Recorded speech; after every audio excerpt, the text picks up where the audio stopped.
Welcome to my channel. প্রিয় ছাত্রছাত্রীরা, তোমরা যারা পলিটেকনিকের ফার্স্ট ইয়ার এবং সেকেন্ড ইয়ারে ভর্তি হতে চাও স্পট কাউন্সিলিংয়ের মাধ্যমে, তোমাদের জন্য ভীষণ ইম্পর্টেন্ট একটা ভিডিও নিয়ে চলে এসেছি।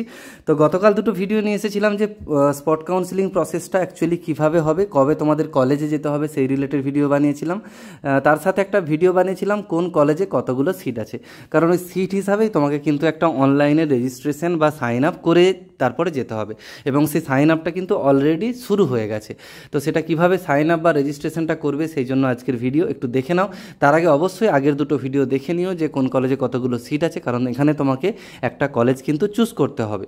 বোঝা গেছে বিষয়টা? কারণ ওই কলেজেই তুমি যাবে পরবর্তী সময়ে, তো কলেজে সিট আছে কিনা সেটা জেনে নেওয়া খুব দরকার, কারণ কোনো কলেজ করলে সেখানে সিটই নেই। সেই জন্য সিটটা আছে কিনা দেখে নাও, তুমি যে সিটটা চাইছো সেটা ওই কলেজে ফাঁকা আছে কিনা, তার জন্য আগের ভিডিওগুলো দেখে নিও অবশ্যই। এবার চলো প্রসেসটা বলে দিই অনলাইনে কিভাবে তোমরা যাবে বিষয়টাতে। প্রথমে জাস্ট গুগলে গিয়ে এই সাইটটা একটু জাস্ট গুগলে গিয়ে সার্চ করো, এটা WBSC TVESD, ঠিক আছে? এটা গুগলে গিয়ে সার্চ করো, এই পেজটা আসবে, তারপরে ওখানটায় ক্লিক করো। ক্লিক করার পর দেখবে এরকম একটা পেজ চলে আসবে। এখানে দেখবে ক্লিক হেয়ার বলে একটা অপশান আছে, এই ক্লিক হেয়ারে ক্লিক করো। ক্লিক করার পর একদম নিচের দিকে আসো, এই যে admission for first year second year এরকম রয়েছে, তুমি যেটাতে নিতে চাও। অ্যাডমিশন ফর ধরো ফার্স্ট ইয়ারে যেতে চাইছো, ফার্স্ট ইয়ারে ক্লিক করো।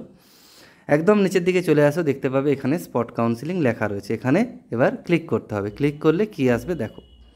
ক্লিক করলে এখানে আসছে ফোন নাম্বার, মোবাইল নাম্বার তোমার দিতে হবে, আর আধার নাম্বার, ঠিক আছে? আধার নাম্বার, মোবাইল নাম্বার দাও।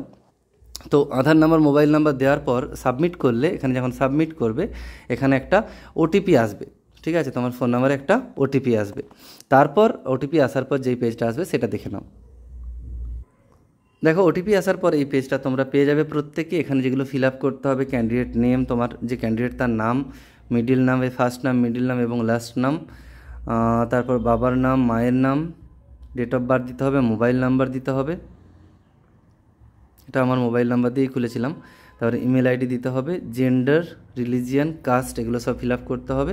তারপর নেক্সট পেজে দেখো এগুলো হয়ে গেছে। ক্লাস 10th মার্কস পার্সেন্টেজটা দিতে হবে, ক্লাস 10-এ কত পার্সেন্ট মার্কস পেয়েছো।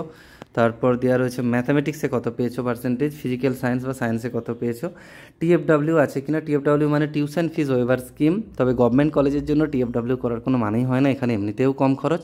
TFW মানে অ্যানুয়াল ইনকাম যদি 2.5 লাখের কম হয় বৎসরে বাবা মায়ের ফ্যামিলির, সেক্ষেত্রে বিডিও থেকে একটা ইনকাম সার্টিফিকেট বা TFW সার্টিফিকেট বানাতে হয়। সেটা যদি না থাকে তোমাদের কাছে, এটাতে নো করে দিও, এটা কোনো ব্যাপার না, নো করে দিও যদি না থাকে বানানো। তারপরে ইনস্টিটিউট, এখানে তোমাকে একটা ইনস্টিটিউট চুজ করতে হবে, যে ইনস্টিটিউটে তুমি যেতে চাইছো। আমি যেমন ঘাটাল গভর্নমেন্ট পলিটেকনিক এখানে লিখে রেখেছি। এইভাবে কিন্তু প্রসেসটা হবে, তারপর সাবমিট করতে হবে। আশা করি যে পেজ চাইছো এইভাবে তোমরা সাইন আপটা, রেজিস্ট্রেশনটা করে নিতে পারবে। এরপর বলেছিলাম যে 10 তারিখে তোমাদের 10টা থেকে 11টার মধ্যে 10 তারিখে ওই কলেজে পৌঁছে যেতে হবে। যারা SC ST ক্যান্ডিডেট রয়েছে তাদেরকে 10 তারিখ, আর 13 তারিখে যেতে হবে বাকি জেনারেল, OBC, PWD যারা রয়েছে, অন্য ক্যান্ডিডেট যারা রয়েছে SC ST ছাড়া, তাদেরকে যেতে হবে 13 তারিখ ফর অ্যাডমিশন। তবে 10টা থেকে 11টার মধ্যে কলেজে পৌঁছে যেতে হবে। চলো, এই আপডেটটুকু তোমাদের জন্য ছিল। একটু শেয়ার করে দিও বন্ধুদের, কারণ এটা নিয়ে অনেকেরই সমস্যা হচ্ছে, বুঝতে পারছে না অনেকে। আশা করি আমি 3টে যে ভিডিও বানালাম, কালকে 2টো বানিয়েছিলাম, আজকে এটা বানালাম, 3টে দেখে নিলে কারো কোনো আর ডাউট থাকবে না। চলো এখানে রাখি, সবাই খুব ভালো থেকো, সুস্থ থেকো। Thanks for watching.